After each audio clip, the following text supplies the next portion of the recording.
In a small, sleepy town nestled in the mountains, there was a legend about an old train tunnel that cut through the hills. The tunnel, known as Echo's End, had been abandoned for decades, but locals whispered about eerie sounds and ghostly apparitions. They said anyone who ventured inside after sunset would hear the voices of the lost. One crisp autumn evening, 3 college friends, Max, Sarah, and Emily, decided to test their courage. They had heard the stories growing up and were eager to debunk the myths. Armed with flashlights and a sense of adventure, they set out for Echo's End. As they approached the tunnel, the air grew colder, and the wind seemed to whisper through the trees. The entrance loomed before them, a gaping maw in the hillside. The friends exchanged nervous glances but pressed on. Inside, their footsteps echoed off the damp walls, creating an eerie symphony that made their hearts race. They walked deeper into the darkness, the beam of their flashlights cutting through the inky blackness. The tunnel seemed to stretch on forever, and the oppressive silence was only broken by the occasional drip of water from the ceiling. As they ventured further, Sarah swore she heard faint whispers, but Max laughed it off as her imagination. Suddenly, their flashlights flickered and died, plunging them into total darkness. Panic set in as they fumbled with the lights, but they wouldn't turn back on.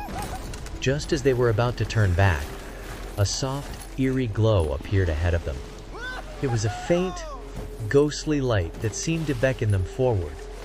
Cautiously, they followed the light, their breath visible in the cold air.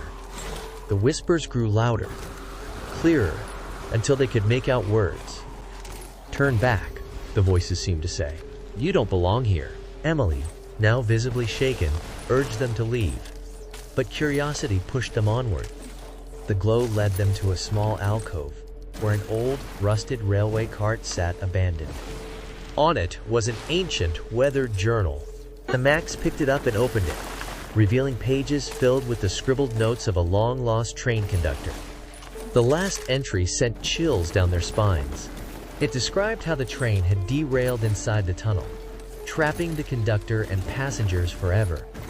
As they read, the temperature dropped even further, and the whispers turned into anguished cries. The friends realized they weren't alone.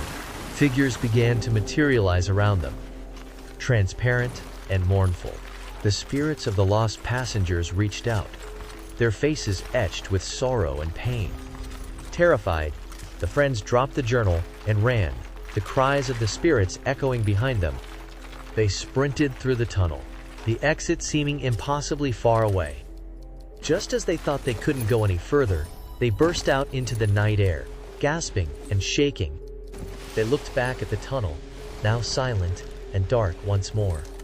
The friends never spoke of that night again, but the memory of those haunting whispers and ghostly faces stayed with them. The journal remained in the tunnel, a testament to the tragedy that had occurred, and a warning to those who dared to enter Echo's End. So if you ever find yourself in that small mountain town, remember the legend of Echo's End. And if you hear whispers on the wind, heed their warning, for the spirits of the tunnel are always waiting for another soul to join them.